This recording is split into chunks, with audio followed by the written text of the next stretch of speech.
প্ৰথমে মোৰ চেনেলৰ অন্য এটা ভিডিঅ'লৈ আপোনালোকক স্বাগতম জনালোঁ।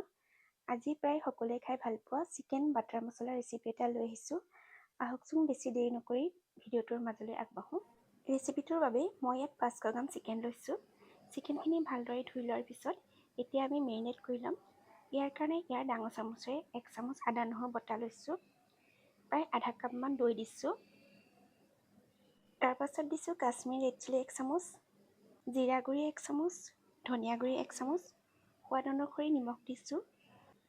এতিয়া এই গোটেইখিনি ভালদৰে সানি ল'ম। এয়া মাংসখিনি গোটেইখিনি ভালদৰে সানি ল'লোঁ আৰু এতিয়া 1 ঘণ্টামানৰ কাৰণে ঢাকি পেলাই ৰাখি দিম। এতিয়া পেন এখন পাতি দিছোঁ আৰু পেনখন গৰম হোৱাত ইয়াত অলপমান ৰিফাইন তেল দি দিছোঁ আৰু লগতে 2 চামুচ বাটাৰ দিছোঁ।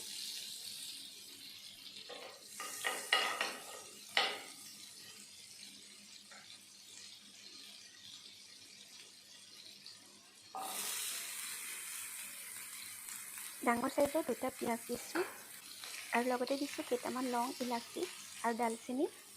এতিয়া পিঁয়াজখিনি অলপমান ৰঙচুৱা হোৱালৈকে ভাজি ল'ম।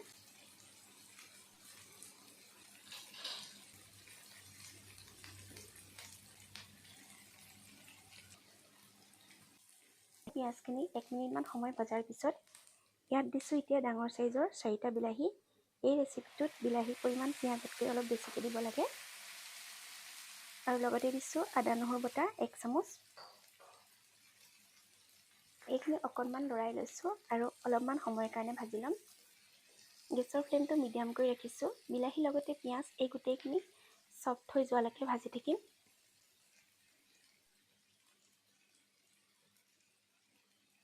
কেইটামান কাজু দিছোঁ আৰু গোটেইখিনি এবাৰ ভালদৰে লৰাই লৈছোঁ আৰু ঢাকনিখন লগাই ভালদৰে এইখিনি সিজাই ল'ম।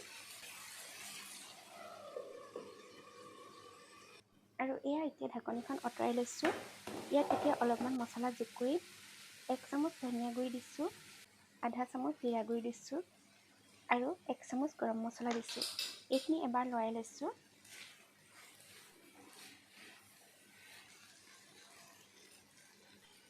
অকণমান পানী দি দিছোঁ। এতিয়া আকৌ ঢাকনিখন লগাই সিজাই ল'ম। প্ৰায় 2 মিনিটমান ৰাখিলেই হৈ যাব। এয়া মোৰ গোটেইখিনি ভালদৰে ভাজি লোৱা হৈ গ'ল আৰু এয়া গেছৰ পৰা নমাই ঠাণ্ডা হ'বলৈ দিম আৰু ঠাণ্ডা হ'লে পেষ্ট বনাই ল'ম। আৰু এতিয়া আনফালে পেন এখন পাতি লৈছোঁ আৰু পেনখন গৰম হ'লত ইয়াত অলপমান ৰিফাইন তেল দি লৈছোঁ আৰু এতিয়া ইয়াত মেৰিনেট কৰি থোৱা চিকেনখিনি দি ল'ম। চিকেনখিনি মই 1 ঘণ্টামানৰ কাৰণে মেৰিনেট কৰি থৈছিলোঁ। এতিয়া চিকেনখিনি ৰঙচুৱা হোৱালৈকে ভাজি ল'ম। গেছৰ ফ্লেমটো মিডিয়াম কৰি লৈছোঁ। এটা ছাইড 2 মিনিটমান সিজিবলৈ দিয়াৰ পিছত ইটো ছাইড লুটিয়াই দিম। এয়া চিকেনখিনি 2 মিনিটমান সিজাৰ পিছত ইটো ছাইডে লুটিয়াই দিছোঁ। এতিয়া চিকেনখিনি ফ্ৰাই হয় মানে মছলাখিনি পেষ্ট বনাই ল'ম। এয়া মছলাখিনি ঠাণ্ডা হ'লত মিক্সিত দি লৈছোঁ আৰু ইয়াক মিহিকৈ এটা পেষ্ট বনাই ল'ম। এয়া এইখিনি গ্ৰাইণ্ড কৰি ল'লোঁ।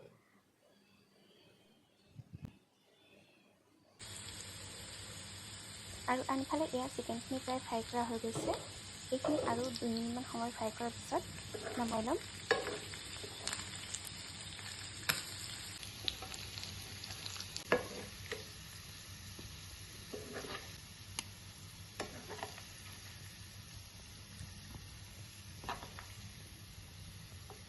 এয়া চিকেনখিনি ফ্ৰাই কৰি লোৱা হৈ গ'ল। এইখিনি এতিয়া নমাই লৈছোঁ।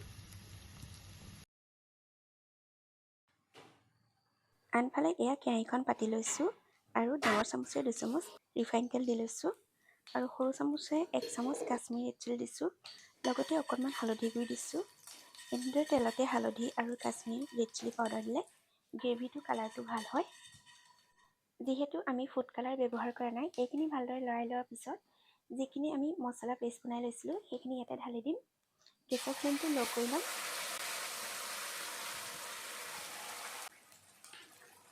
মিশ্ৰণখিনি ভালদৰে লৰাই ল'ব। এই মছলাখিনি বেছি দেৰি ভাজিব নালাগে কাৰণ আগতে আমি ভাজি লোৱাই আছে।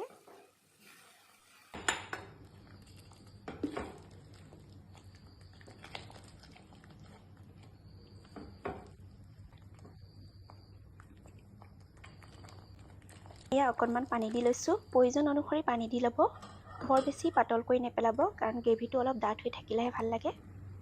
এয়া মই জোখমতে পানী দি ল'লোঁ আৰু এতিয়া এটা উতল আহিব দিম।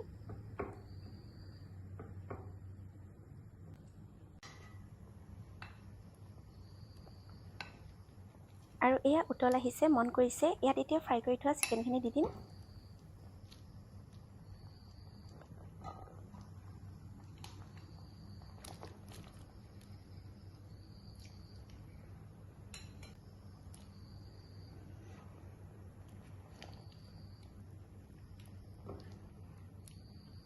গোটেই চিকেনখিনি দি ল'লোঁ আৰু এবাৰ ভালদৰে মিক্স কৰি লৈছোঁ।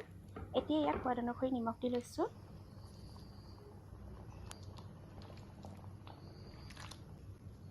এবাৰ ঢাকনিখন লগাই 5 মিনিটমান সময়ৰ কাৰণে সিজিবলৈ দিম।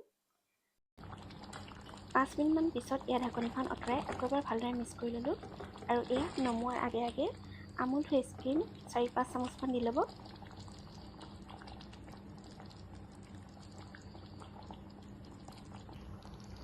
এইখিনি দিয়াৰ পিছত এইখিনি এবাৰ ভালদৰে মিক্স কৰি ল'লোঁ আৰু এতিয়া ইয়াত 1 চামুচ বাটাৰ দিছোঁ আৰু শেষত এয়া অলপমান ধনিয়া দি 1 মিনিটমান সময় ৰাখি গেছৰ ফ্লেমটো অফ কৰি দিম।